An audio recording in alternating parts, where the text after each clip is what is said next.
Hello doctors, मैं हूं अविनाश और एक सवाल यही आ रहा है नीट के रिजल्ट के बाद कि हमें कौन सा ब्रांच कितने स्कोर पे मिल जाएगा। तो इस वीडियो में हम ये डिस्कस करने वाले हैं जो स्टूडेंट्स ऑल इंडिया कोटे से गवर्नमेंट इंस्टीट्यूशंस को टारगेट कर रहे हैं, ब्रांच वाइज उनका क्या कट ऑफ रहना है।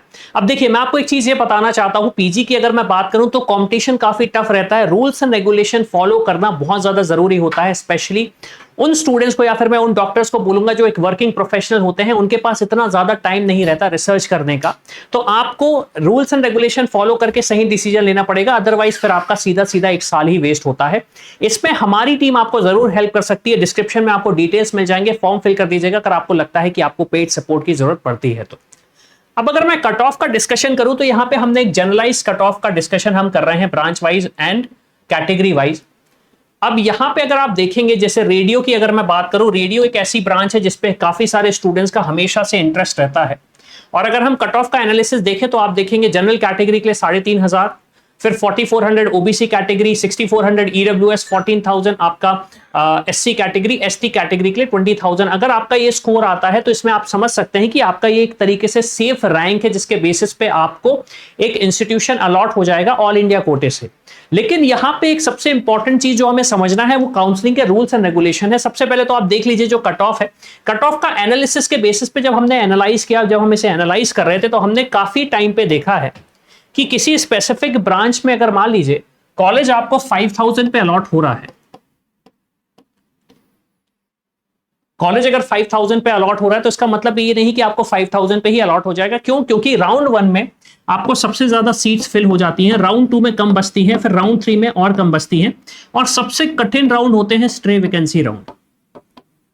स्ट्रे वैकेंसी राउंड में वही स्टूडेंट्स पार्टिसिपेट कर पाते हैं या तो जिन्हें कोई सीट अलॉट नहीं हुई है या फिर उन्होंने एडमिशन नहीं लिया as per the rules and regulation. अगर हम एमसीसी की बात करें तो यहां पे आपको ये चीज भी फॉलो करनी पड़ेगी जो रूल्स एंड रेगुलेशन है उस कट ऑफ के बेसिस पे। अब सवाल ये आता है कि मैं अपनी चांसेस कैसे इंक्रीज करूं कि मेरा जो स्पेसिफिक ब्रांच लेने का मन है वो मुझे मिल जाए। तो देखिए, ऑब्वियस सी बात है, उसके लिए आपको करना पड़ेगा प्रॉपर R&D और उसके लिए आपको टाइम इन्वेस्ट करना ही जरूरी है, बिकॉज आपकी जो अभी एट प्रेजेंट रैंक आई होगी उसके बेसिस पे आपको ऑप्शंस कहां मिल सकते हैं ये चीज आपको पता होनी चाहिए। अब इसके साथ साथ काफी सारे स्टूडेंट्स ऐसे भी जो होंगे जो प्राइवेट इंस्टीट्यूशन स्टेट लेवल पे देख रहे हैं अपनी ब्रांच के लिए, क्योंकि देखिए ऑब्वियस सी बात है, अगर मैं बात करूं रेडियो के लिए 3,000 की रैंक, अगर 3,500 की रैंक की बात करूं तो सारे स्टूडेंट्स की रैंक नहीं आने वाली 3,500 की। काफी सारे ऐसे स्टूडेंट्स होंगे जिनकी हाईएस्ट रैंक आएगी, चाहे वो किसी भी कैटेगरी में हो। तो आप फिर जाते हैं प्राइवेट इंस्टीट्यूशंस में। अब प्राइवेट इंस्टीट्यूशंस में जब आप जाते हैं तो आपके पास ऑब्वियस सी बात है ऑप्शंस ये बचते हैं कि आप अपना होम स्टेट देखें, आप अपना होम स्टेट देखें, AIQ से अप्लाई करें, मतलब डीम्ड यूनिवर्सिटी की बात कर रहा हूं, या फिर आप ओपन स्टेट में पार्टिसिपेट करें। ओपन स्टेट का मतलब यह है कि आपको डोमिसाइल होने की जरूरत नहीं, क्योंकि काफी सारे स्टेट्स ऐसे हैं जो कि बोलते हैं कि आप पार्टिसिपेट नहीं कर सकते। अब स्पेसिफिकली अगर मैं बात करूं FMG स्टूडेंट्स की, तो FMG स्टूडेंट्स के लिए बहुत ज्यादा कंस्ट्रेंट रहते हैं। काफी सारी यूनिवर्सिटीज हैं, काफी सारी स्टेट्स हैं जो FMG स्टूडेंट्स को एडमिशंस नहीं देती हैं, तो आपको फिर ओपन स्टेट की तरफ जाना पड़ेगा। अब ये इंफॉर्मेशन अगर आपके पास नहीं है तो ऑब्वियस सी बात है आप हमारी टीम से कनेक्ट रह सकते हैं।